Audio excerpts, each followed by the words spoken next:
America is in the house. It's Xander and Thias. I forgot about those. Played everything. Those are all alter egos, or just yeah, there are alter egos. They have to be now, huh? I think we've transformed into those new beings. Xander and Thias, very 21st century, probably. Yeah, Maybe yeah. 22nd century. I mean, I'm just trying to stay ahead of the game. 2020s are going to be a little bit more, cutting edge. So I figured, flip my name and let's let's just rush right into the next century or next decade or whatever it is. Are you wearing your glass? Do those glasses give you 2020 vision in preparation for the year 2020? Yeah, so these are my 2020 vision glasses. I should probably buy Nice. them now. One day they'll probably sponsor this show, but as of now they're not. So this company is called 2020 Xander Vision. Well, the thing about these glasses is they're blue light blockers. So if you can kind of see the reflection in the screen, that means that my eyes are getting saved from very damaging LED technology. That's like really cool, probably, and it like looks nice, but it's probably really bad for your eyes. So I've started to wear these blue light blockers. These are just the particular style that I decided to go with on this particular occasion. But they come in an all array of sizes and styles. So if you want to save your eyes and not go blind by the time 2030 hits around, invest in some blue light blockers. They're really good for you. They look really nice too. They're like a kind of a nice. It's like on the Kindles, the old Kindle Fires, where or you could have like it's not like you're looking at a screen. It's got this very analog. It's like you're reading a novel, right? It does that with real life, dude. So it's like, dude, my life's like a novel now. Wow. That's that. I guess I was going to ask you like if it works and what it's like, but you just answered that. So Yeah, it works. I mean, that is cool. I mean, I do imagine the Kindle. I remember those old school Kindles. It was yeah, analog. I haven't thought about that, man. Is there like actual like research out there and it's real? There's like it's bad for your eyes. Do you know what was your eyes were just hurting or what? Well, no, I mean, I just stare at a computer screen a lot, and I mean, it's not good for you. I know, like, it's definitely giving me headaches or whatever. But ultimately, there was this one YouTuber that I saw. His name is Avishek Saha, and he was talking about blue light blockers, and I was like, damn, dude, like, I didn't even think about the very potential eye damaging technology in these screens. And so I tried them out at my local Fry's Electronics, and I pretty much spent an hour trying on glasses at Fry's Electronics. I felt kind of like a dweeb, but I was like, man, I really want to make sure that this is the right. They're really cheap. It's not like a big purchase. These are like $19 on Amazon. I recommend them just because it's nice, man. I think it's you can look at a screen longer, and also it does damage your sleep. If you're looking at a screen, you're not supposed to really look at these screens late anyway. But if you are, it does kind of damage the REM. So Yeah, I buy it, man. I mean, that's something that I think I would maybe be interested in checking out. yeah, dude, shout out to our other sponsor, the XX. Just wanted to give them a nice shout out. They make good music. I was gonna say Stone Delicious again. I'm still working on got like a little case I'm working on.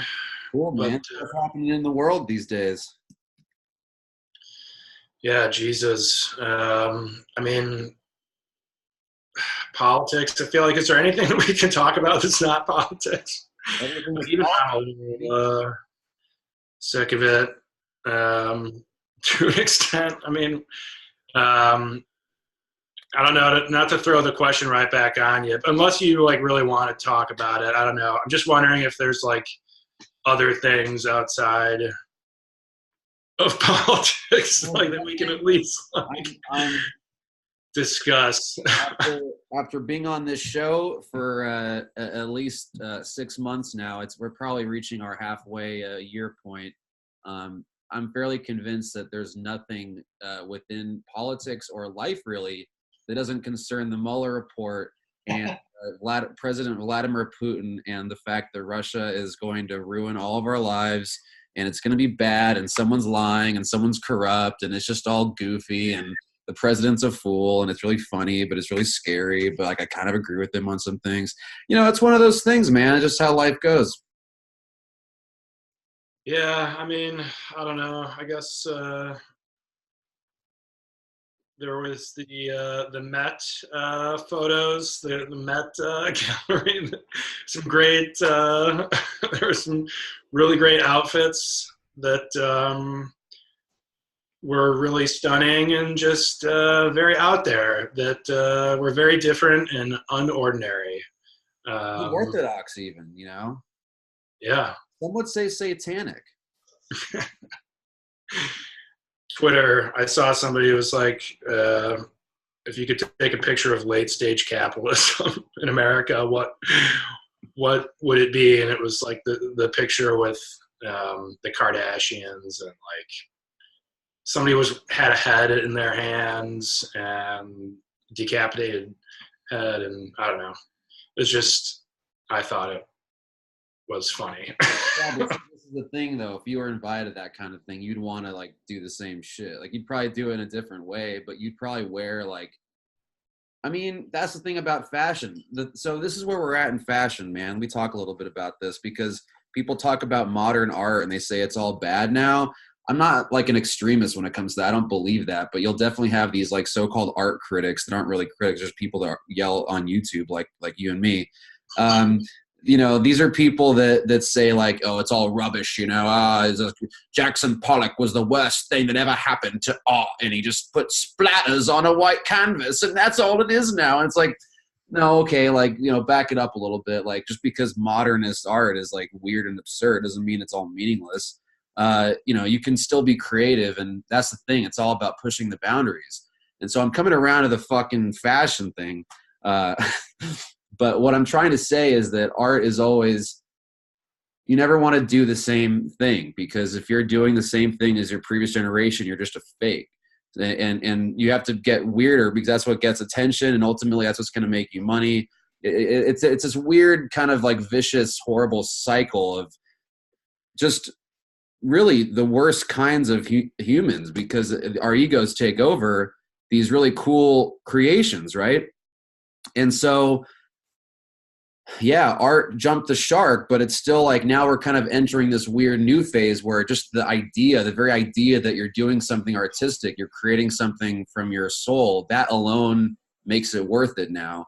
And so that's where we're getting at with this fashion stuff. Like people that watch these things, like I mean, I'm shocked they even brought it up, because people that watch any kind of fashion show or like award show, I mean, the only reasons these things exist is for people to like stand out and be incredibly experimental and very vain and flaunt like it's just the worst kinds of experiences, but it's cool because like they're doing cool shit, like the whole like Lady Gaga when she wore meat.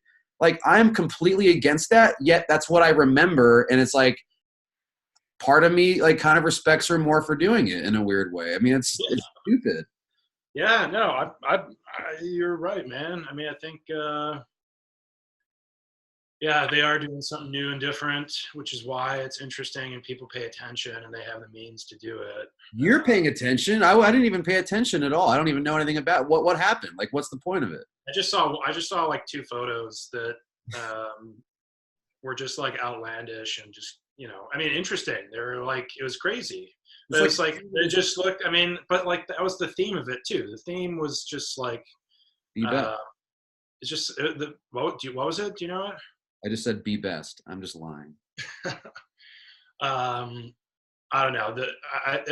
It would all fit together and whatever. I mean, I'm not like complaining about it. It was just literally the first thing that popped into my head when I was thinking about something that is not politics. But what does that say about you? Like, let's turn it back onto you, like psychologically. Like, if politics are the only thing on your mind, I talk to people all the time that literally pay no attention to it, and they're like surprised when I tell them that I'm like obsessed with like politics, and they're like, why would you do that to yourself? I'm like, you're right, it's really unhealthy. Yeah, yes, that's what I'm saying. It's like, this is not like, I'm looking forward to the point of like not paying attention to. I mean, I don't know. That's what I'd like it to be normal again. Make politics boring. When is That's make politics boring again, man. That was like honestly, I wasn't paying attention to politics really before all this stuff. Not like I do now, at least. Like I was casually interested in it. Now it's just kind of morphed into just too much. But I mean, this is why we have this podcast, and every single time I feel like it's about politics, about Trump and everything. But I guess that's what's happening now. I don't know. People are like politics. They're what's happening. Politics is everything. I mean, maybe that's like the one lesson at the end of the day. Like everything's related. I mean, I guess we bitch about like other things, not just politics, but at the end of the day, it all is related to each other. Obviously, stupid thing to say. Yeah, I mean, everything's connected, man. We can go into some real spiritual realms here. I mean, we can talk about multiverses and other dimensions, but I think we'll probably lose half of our 2 viewers when we start going into those kinds of rabbit holes. So I think the point of this episode right here, this is a rebrand. We're here, we're out here. We're rebranding the state of everything. We're on a new pathway. The world's moving quickly. We're changing with it. We're gonna learn to code, and we're gonna just take over the whole grid. And hey, look, I mean, this is the idea. The idea is, when the Google algorithm runs for the presidential campaign of 2028, I want to be here like 9 years before and telling them like, yo, like I'm on your side. Like I'm supporting your revolution, because the humans not cutting it right now, not really cutting it. This Pete Buttigieg guy, not sure if that's the answer. What has he done? He's a mayor of Indiana, South Bend, Gary, Indiana. You gonna vote for that guy now? He's the savior because he's like the token gay guy that the Democrats want. It's all messed up, man. It's not because he has good ideas, which he probably does. Like I think he's probably a good guy, but the press he's getting and the fawning, it's like, oh my God, we want him to be the gay Obama. It's like he's not gonna be like. Let's look at issues. We should probably not jump the gun and wait till they actually get on a debate stage, because I can't wait until Middle America hears my girl Tulsi Gabbard talk about her ideas, and it's going to be great. Bernie is going to be more of a front runner. People are going to realize that Biden's out of touch and he's not really on the millennial side, and like most of the bad things that have happened over the last 3 decades, he's kind of had a play in them, like supporting endless war and on drugs and terror and corporate. He's a corporatist that doesn't really understand the modern millennial experience. And so this is something we have to at least we're starting it now, but believe in what you believe in. Yeah. Tulsi Gabbard is the leader that we free world leader of the free world. But yeah, I mean, I'm all with you. 2028 Google algorithm for president. Clearly, the robots will be our overlords in the future, and we just want to be the first early adopters. I'm kidding. Wait, but I'm not though.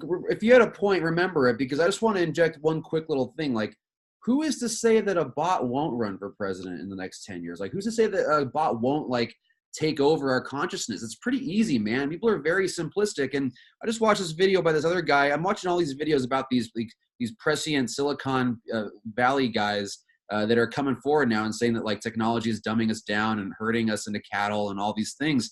It's like, look, man, it's true, and it's probably easy for a bot to take over. Whatever, continue your thought. But it's like I'm more pessimistic about our attachment to technology now, because I think it could be used for so much more good in our daily lives, as opposed to making us it's bringing out the worst in us. Still, it is. I mean, you can say what you want about that, but no, I mean I think that's. I mean, so you sent me that YouTube video, that dude delete Facebook and Instagram and Tinder.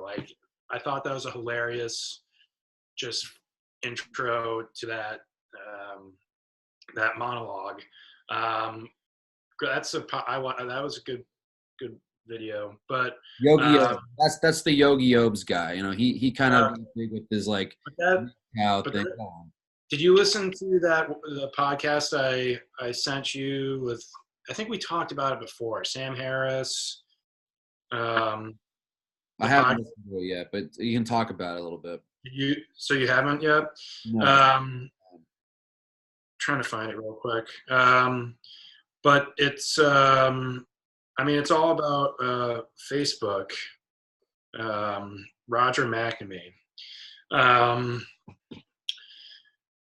Just how Facebook and Amazon, which he pointed out, Amazon is almost like more worrisome than Facebook. Even they're both equally just too powerful, and they are the gatekeepers to everyone's digital, like you can think of like a replicant, basically. It's like this weird, like you have a digital presence, it's a digital you, and they have assembled it and it represents you, and they are the gatekeeper to it. And every company basically just, it's like, well, we don't have any other option. If we want to advertise to people, we need to, I mean, they're monopolists. And that's like how everyone has to advertise. And in order to keep that business model going, they need to keep people on the platform for as long as possible. So what keeps them on as long as possible is and you know, addicted or whatever, is like our strongest emotions, which is fear and anger and you know, distrust and suspicion and just all of our, like, fear and anger, basically. So that's and it's getting, we're seeing the effects of this all over, I mean, the world, quite frankly. Religious extreme terrorist attacks and people, you know, shooting up schools and everything. It's this like whole thing. I mean, we could talk, that also gets into the 2016 election. My God, that's like, you know, Cambridge Analytica, whatever. But he's basically makes this point that's like, and his former business partner wrote a Times op-ed. Did you read that? It was like, Facebook needs to get broken up. Like the co-founder. And it's just like, we used to have a strong antitrust. We do have a strong antitrust, anti-monopolistic history in this country. It's just we stopped really kind of doing antitrust in like the 90s maybe. But it was the 70s when like the Chamber of Commerce really started getting people to think that, you know, I don't know, regulation and antitrust was not worth it, and was like, I mean, private industry and unfettered, you know, free market, whatever. But it gets back to Teddy Roosevelt, man. That's like one of the first antitrust stuff, and it's like we can increase competition. There's been no startups in like any, like I feel like social in that industry, that part of the market, Facebook at least, Instagram, because there's no point to. They'll just either buy you or I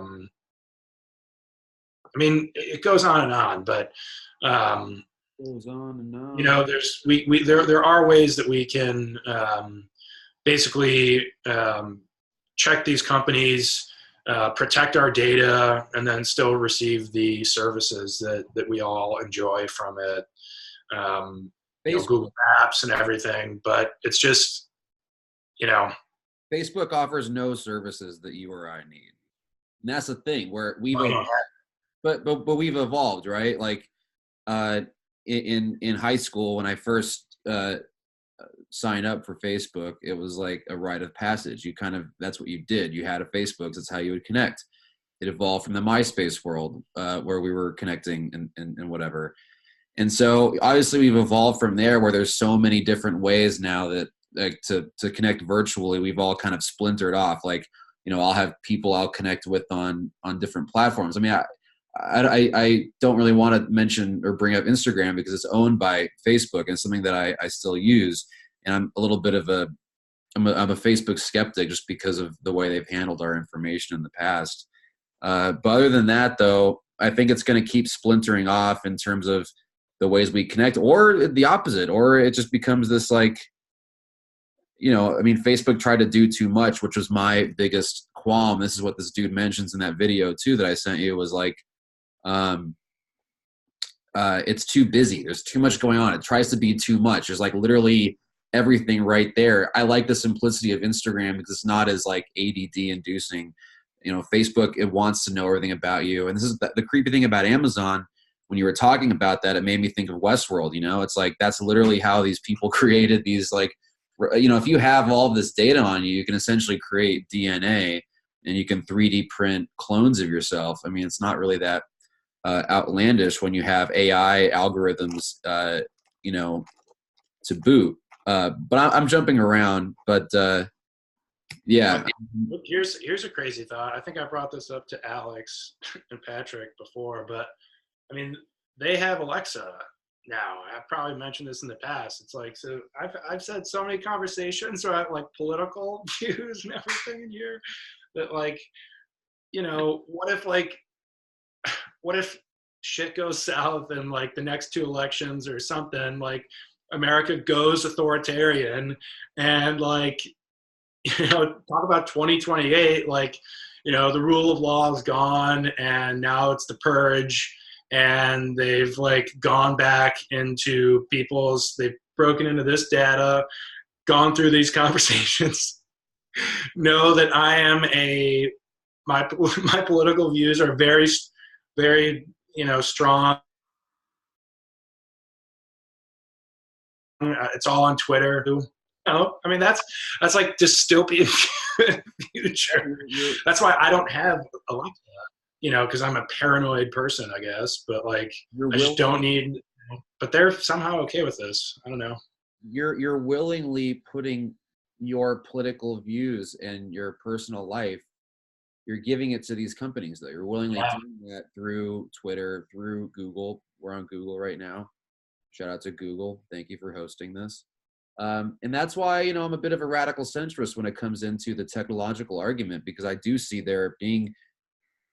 Whether there's going to be a dystopian future or not, it's not even the point. It's the idea that, at least the acknowledgement that it's a possibility where anything that you do and record can be, if it's in the wrong hands, it's in the wrong hands. And so this is why I'm someone that, I'm a proponent of smart robotics and of, technology being used for our, I guess the way I'm trying to describe my views on this is, I think you have to become a little bit more of a humanist. You have to be this, like, we have to bring back humanism in the onset of this technological revolution. So, when I say, that I want the AI overlord presidential candidates of the future to, like, not ban me, it sounds like a joke, but I'm actually honest about that. Like, I'm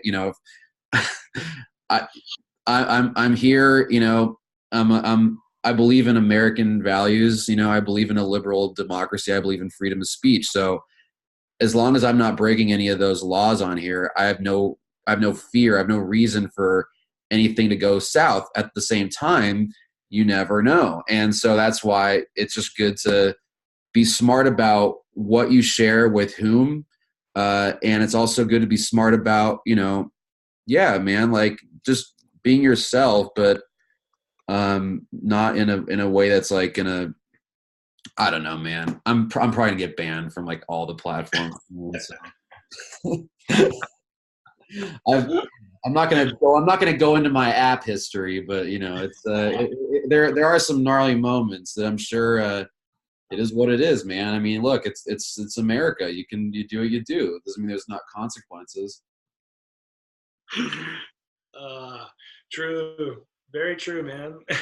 That's Like how it works. countries, like a country can kick you out forever, or like a club or a restaurant, or like, I mean, the thing is, it's just like safety is important and personal safety, which is why like I'm becoming less of a proponent of cities, because in my mind, if we're so hyper technological as it is, if I'm connected to technology constantly, I don't need to be around everybody else that's also connected to technology. It's like if you're claustrophobic, that's the worst kind of thing, because everybody's filming all the time and everybody has technology and there's like millions of people around you.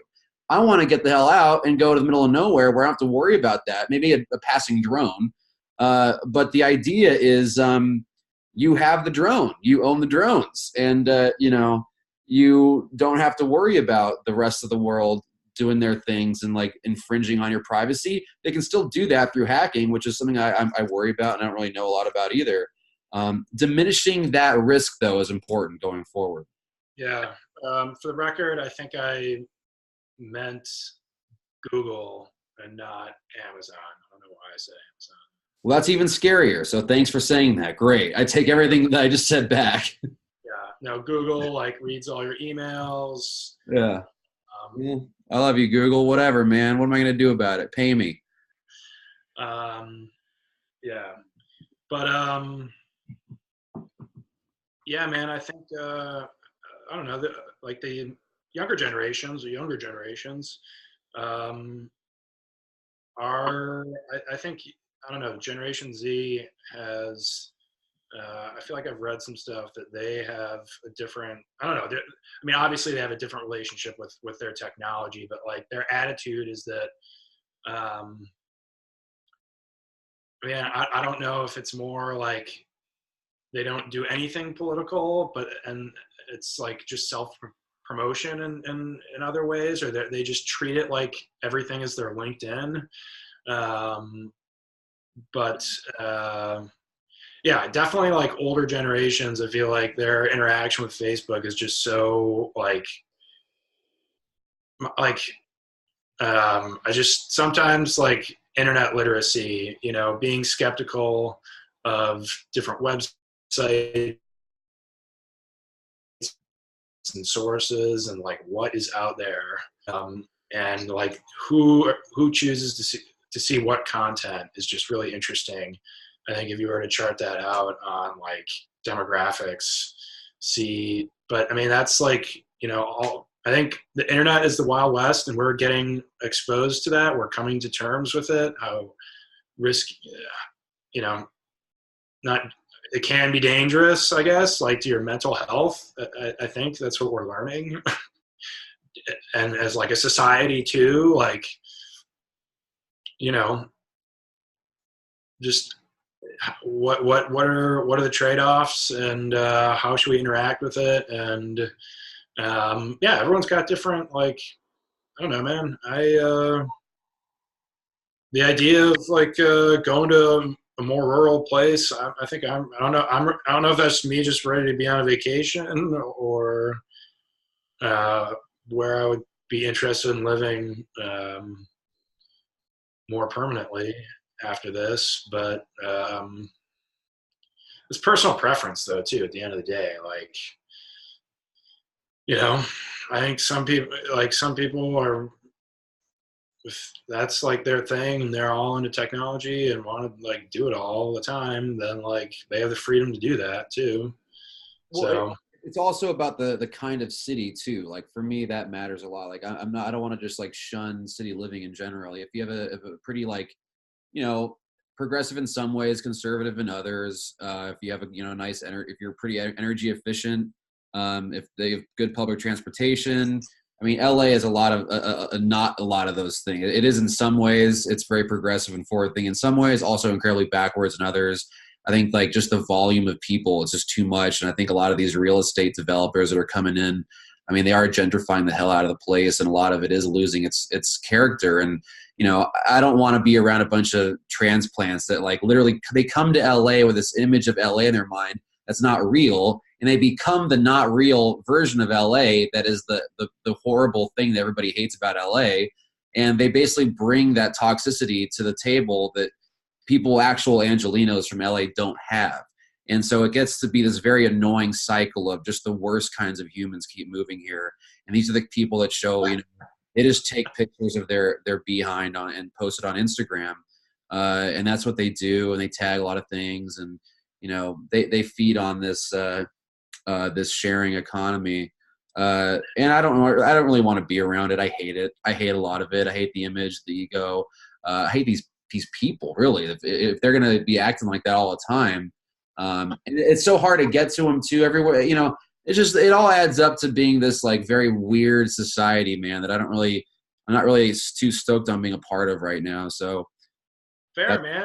I think that's totally fair. I haven't finished my book on Kerouac. I know he loves San Francisco, but what were Kerouac's thoughts on LA? Do you know off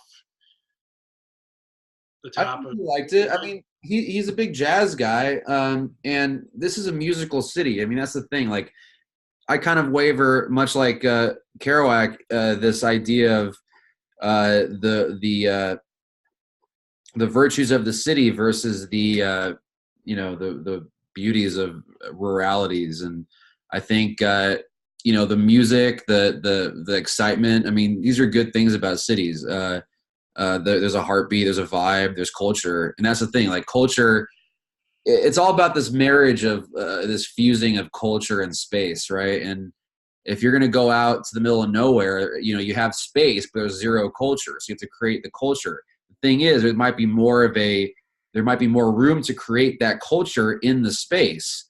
However, you have less resources, and you have less, like, artists often throughout time have banded together.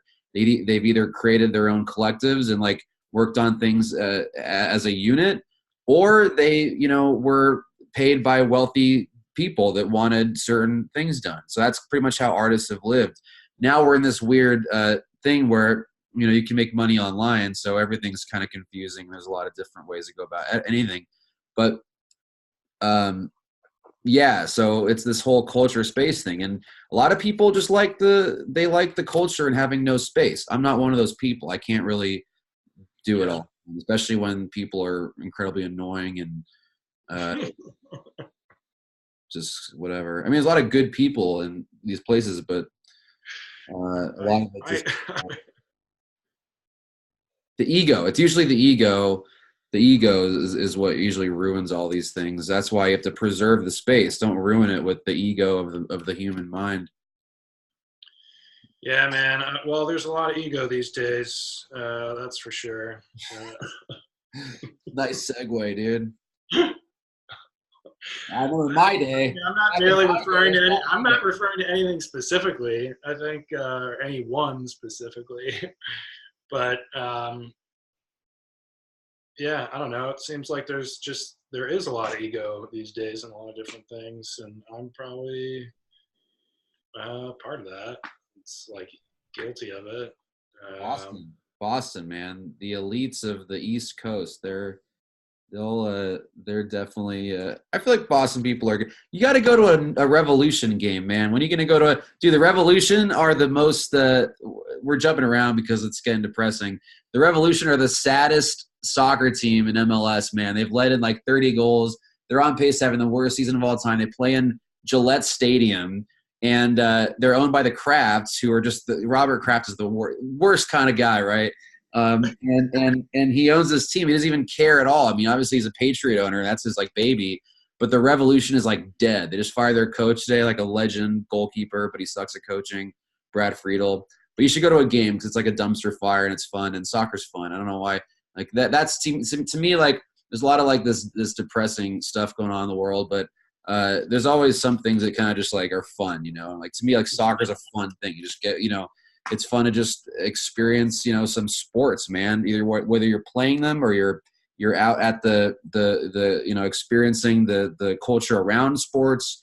That's a fun thing. And soccer is a weird thing where it really does transcend the family and religion, and it's one of the few things that can say that it does transcend those very intimate things. There's been some fantastic games this week in the Champions League, the European Champions League. 2 massive comebacks. It's going to be an all English final. So yeah, there's a lot of cool stuff happening, and I'm a big proponent of MLS and supporting your local clubs. I think that's the beauty of soccer is supporting your local team. So in New England, they have the New England Revolution, which is a dumpster fire because it's bad ownership. But they also have the Hartford Athletic that they just debuted in the second division, the USL Championship. The Hartford Athletic. They're in Hartford, Connecticut, and they had like 12,000 people on their opening day, and people really got behind it, and it seemed like a fun thing. So, that's a little bit of your local soccer corner here, because soccer is a nice way to bring people together. It's fun and it's active, and it's like there's no real negatives unless you get into the hooliganism, but that's pretty rare these days, fortunately, but it does happen. I was gonna say, man, Sevilla is playing. Sevilla. Sevilla's playing somebody, obviously, some English team in Fenway. You should go, man. That'd be sick. Let's look up where they're going to be. Go. Yeah, should. I don't know if tickets are probably sold out, man. I mean, like Liverpool, dude. Liverpool's in the Champions League final, man. It's a massive game. Right, but I just was. What's up? I said it's a massive game. They're playing Liverpool, which is they're in the Champions League final. So it's like the best team in the world, basically. I should go to it. You really should go to it. It's gonna be a really fun game at Fenway Park, a historic arena. I mean, it's a friendly. It doesn't mean anything, but it's just for fun. It'll be a fun game. Yeah, we'll see. But yeah, man, we saw good. Like way back when we saw Sevilla and Madrid or Barcelona. Madrid. We didn't go to a game. We saw them in Sevilla. We saw them play at home. Yeah. Who'd they play? Yeah, they played Real Madrid. I think. No, did they? I don't remember who they played. It was all a bit hazy because we had a couple of Cruz Campos, but it was yeah, it was a good crew. I went with like Sam Hansen. I think it's his birthday, actually. I think it was his birthday. Yeah, I got to send him a message. Happy birthday to Sam Hansen. Happy birthday, Sam. Our boy that was in so we was our buddy in Sevilla, Spain. We lived out there for a little bit. Yeah, man. Lucas Haggerty. Shout out to Haggerty of Nashville. I don't know if I told Sam that I moved to Boston, so you're gonna go to a Chicago Fire game. What happened to that? No Chicago Fire game. Out in Bridge. I have been living under a rock. It's only recently that my social life has resumed, but we also don't need to go into that in too much detail. Well, I'm just saying you got to get out to these sporting events, man. Chicago Fire is moving back to downtown Chicago next year. Going to play in Soldier Field again. Yeah. You got the Revs. You got an LA Galaxy scarf. I mean, there you go, man. There's your social life. You're a soccer fan. Well, I think it's just. I think. I don't know. You've always gotten me. That and this guy. The whole world plays football. Everyone else calls it football. You see, all these places. Australia doesn't, though. They call it soccer. New Zealand. Except for that one.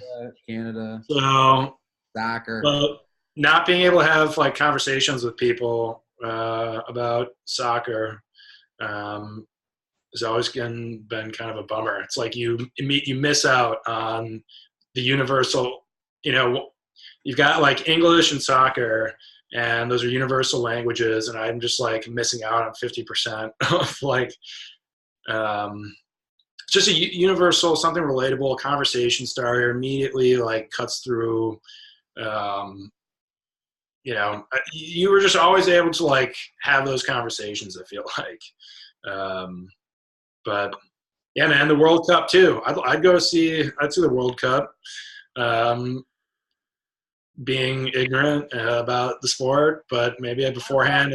It's not about the sport, man. It's more than the sport. I mean, you can go as deep as you want. It's like going to like I enjoy watching it. It's just I don't follow it. Like I understand like the game and everything. It's just I'm not like paying attention to who's. You don't need to follow it though to go to and experience these games, man, because it's all about the It's all about the vibe, you know. It's culture. Like you're going, you're seeing people are showing you their culture when you know through soccer, which is that it's more than the sport, man. It's more than a game. It's more of like we're gonna like get along. We're gonna have a conversation or like share a beer or like a meal or like just even talk. Like we came together through this international game that is really fun and it's healthy and it's like a really good it's like a good way to let out your emotions, you know. And people show their pride for home. Like you don't have to be like pride for who you are doesn't have to be xenophobic and racist. I mean, it's all about like showing that pride through supporting your local club and like being with your people. And it's okay to be with your people, and your people they can turn out to be way more of a diverse group than you ever even imagined, because now people all over the world are supporting your club, you know. I mean, I live in LA. I'm a Galaxy supporter, but Galaxy wasn't ever like a really big deal when I was really young. But then I went, and started traveling around the world in my 20s, and I started seeing Galaxy things everywhere, from Cambodia to Brazil, and like people were talking about it. And it was like, damn, like I was a kid going to these games. There were like not that many people there, and it was at the Rose Bowl, and it was like people didn't think that the league was going to make it. Like soccer's not big in America. You had people like Jim Rome who were just like really angry about it. And it's like, look, man, like this is a fun sport, and it's like it's a perfect metaphor for life. I wrote an article last year that I put on my personal blog about how it is a metaphor for life. It's this very interesting game. It's 11 on 11. It's two teams of humans, fighting it out. Someone has to win, or there's a draw. I mean, that's cool. There's a draw. It doesn't always have to end in a win. And you have to protect what you protect. You have to build from the back. You have to have like a good defense. You have to have you have to be organized, but you also have to be creative and fun. You have to make sure that you reach everybody. You gotta look for options. You gotta find the angles. It's all about angles. It's about finding the shapes, and it's about moving forward and having a goal. It's good to have a goal. It's good to have goals. And it's good to score them, and you feel good about it. And I think it really is nice to think of life more as that, where it's like friendly competition and not like anger and like, oh, it's like NFL. I gotta like feel like I'm getting hit by like a 50 mile an hour car every game. Like, come on, man. Like that's not real goals, man. It's not #squad goals. It's all about like something a little bit more chill, man. Like, but it's not though, because you're running on this huge pitch for 90 minutes. It's an incredibly tiring sport. I mean, it's a lot of running, but it's a lot of intricacies that only if you watch it a lot, you understand what that really means. And the fact there's all this global culture around it just makes it even cooler, man, because then it's this awesome tool for connection and understanding amongst, it's grassroots diplomacy. Yeah, man. Yeah, that's soccer for you, man. That's what it's all about. We're in my LA Galaxy cap right now. There you go. Yeah, man. Now you've got your new rivalry that's really picking up steam, right? People are getting violent already. I mean, whatever. The violence is like it's not gotten violent. It's just like there's been I mean, it's heating up, right? A little bit of rivalry, or no, or like. So yeah, it's great. Disrespect. El Trafico is the name of this new rivalry. So the Galaxy's been around since '96 when MLS was founded, and they needed MLS, a single entity league. They wanted to found like a rival in the LA area, and they made the mistake by branding it as this like Mexican club that's based out of Guadalajara called Chivas de Guadalajara. And they called them Chivas USA. And they played in the same stadium as the Galaxy. It was a huge failure. Nobody cared. The team in Mexico is only Mexicans can play for them. You can't do that here. It was kind of a racist idea to start. And so they died in 2014. But the league wanted to have another team in LA. So they're like, no, we're going to start a new team in LA. Pretty much just the same. It's a Chivas, it's Chivas 2.0, and they call it LAFC, and they're in the heart of the city, and it's owned by Magic Johnson and Nomar Garcia-Parra and whatever. And it's, they got a lot of fans, and they have this new stadium where the sports arena used to be built right in the heart of the city, and they think that the Galaxy is like some kind of fake team. It's not really the heart of LA. It's in Carson, which is LA County, And it's kind of a nativist, like weird Trumpy kind of thing to say, like, oh, this is LA and that's not. It's like, dude, this is LA, bro. I've been living here my whole life. Like, the Galaxy is LA. But they think it's not like a real thing and whatever. And they hate the El Trafico name because it's this really fun take on the El Clasico name, which is big. And like, there's like El Clasico in Spain and in Argentina. El Clasico, El Trafico, because it's LA. There's a lot of traffic, and it's this cool idea. It's a great name for this LA derby. And they hate it because the first LA derby, it happened last year with them in the Galaxy Stadium. And they were up 3-0, man. It was they were killing it against this OG team. Like, it was a real, like, you know, change of an era, right? And then the Galaxy scored a goal. And then they brought on Zlatan Ibrahimovic, who calls himself God. He's this Swedish, like, awesome, like, just this – he's the legend of legends. He's the third best active player that's playing in the world today behind Messi and Ronaldo. Like, he has the most goals. I mean, he's been playing for the best teams for 20 years on top of his game. And it was his first game. They signed him, and it was a big deal. And it's like, all right, well, we're going to trot him out against LAFC. And he comes on down 3-1. The Galaxy score another goal to come back, Chris Pontius. And then he comes on and he scores the most insane, like, just like, it was like almost his first touch of the game. The ball just comes to him almost at half field, and he just, like, rockets it. Like, you've never seen a goal like it before. That doesn't happen ever. And it happened in this amazing situation against this brand new team in Galaxy Stadium, this historic team. Galaxy's won the most titles, and they have this team that hasn't done anything, and ties it up. And then, you know, a couple of minutes later, right before the whistle blows, you know, he scores another one. He scores a header, and it's 4-3, and then the Galaxy win. So it was this incredible start to this new kind of phase of this rivalry. You know, there has been, you're talking about violence. I don't want to call it a violent rivalry, but there is, like, a lot of animosity between these two fan bases, because it's just like, oh, you know, you're LA, you're not, you're fake or whatever. I just think that that's so, like, funny how, like, young it is. It just seems so artificial. And, like, to me, I mean, I guess, like, if people have, like, that, I mean, I think you can be as interested. I mean, that's, like, such a compelling, interesting story. But I don't know. I guess it's different. It's easier for me to say because I'm not, like, you know, all invested in this stuff like you are. But it just seems like, I don't know. It just seems dumb. It's funny because it seems like it's a very manufactured thing. The last one was the Chivas USA Galaxy one. They call it the Super Clasico. It never really was anything. But now this El Trafico thing is actually exposing, you know, two different sides of LA. It really is. And it is like LA people. Angelinos are passionate people. Like, we have a lot of passion for, you know, the Lakers and the Dodgers. But now, I mean, it turns out that millennials and people that are older are really passionate about soccer too. And so a lot of these, you know, Galaxy fans are people that have supported the game for their whole lives. Like, I've supported soccer in LA. I was a part of the U.S. soccer system here by playing the club system. I support soccer in LA. I support the Galaxy. I went to those games, man. I went since as long as I can remember, and I loved it.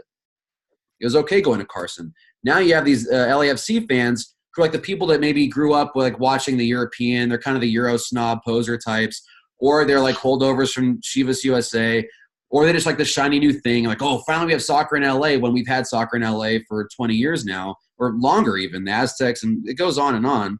But Major League Soccer has been 20 years now, 25. And, you know, maybe geography has something to play with part in it, but it's been really interesting to see there be a division now in this very interesting cultural space that is soccer in Los Angeles and outside of Los Angeles. And I've been following it pretty actively on Twitter. There's a lot of bad beef. Like, there really is real hatred that is coming out of these fan bases, but nothing has been really violent yet. The most violent, the only thing I could say is these LAFC fans, you know, they wear black and gold, and they're kind of like the Raider Nation. They come in with these, like, it's kind of like, you know, they're the violent ones. The Galaxy never had to worry about any kind of, you know, it's MLS, man. Nobody cares. Now LAFC is here, and they're like, no, we're in LA, and, you know, these Galaxy fans, the first game at their stadium against them, they had this, like, styrofoam, it was styrofoam gate. They had a styrofoam cooler. These Galaxy fans are carrying it, and these, like, big, you know, LAFC fans with, like, fuck Carson shirts because the Galaxy play in Carson, which apparently isn't LA anymore. And they just, like, destroyed it, and they were, like, you know, kind of like bullying. So if anything, the LAFC fans have been the bullies. The Galaxy are like, we've been here since 96. We're doing our thing. You guys are acting like, you know, you're the bullies and you're the ones that are kind of bringing more of like a thug kind of violence.